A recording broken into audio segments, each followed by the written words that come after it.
Hello everyone, দেখো আজকে আমরা চলে আসছি কোচবিহার এনএন পার্কে। আমাদের এই পার্কটা কিন্তু ভীষণই সুন্দর, দেখো তোমরা একটু চেয়ে। আর এই দিকে দেখো বাচ্চারা খেলাধুলা করছে, কেউ দোলনায় চড়ছে তো কেউ স্লিপে।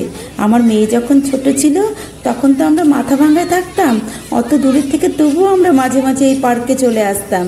কিন্তু এখন তো মেয়ে বড় হয়ে গেছে, এখন কোচবিহারে থাকলেও পার্কে সেরকমভাবে আসা হয় না।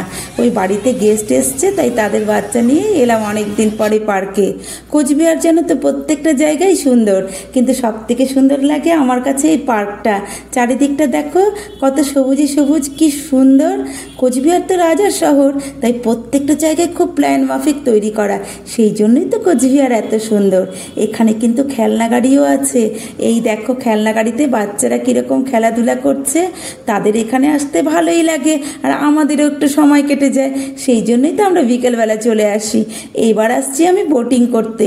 আমার তো বোটিং করার সেদিন ভীষণই ইচ্ছা ছিল, কিন্তু আমার সঙ্গে যারা ছিল তারা একদম বোটিং করতে চাইছিল না, তারা ভীষণ ভয় পাচ্ছিল।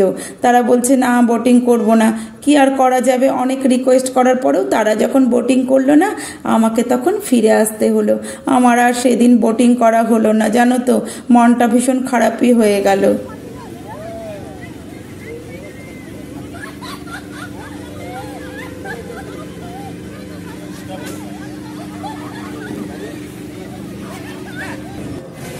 এবার টয় ট্রেন চলে আসছে। আমি ট্রেনে বাচ্চাদের তুলে দিলাম, কিন্তু আমি সেদিন উঠিনি ট্রেনে, কারণ আমি অনেকবার এসে এই ট্রেনে চড়েছি।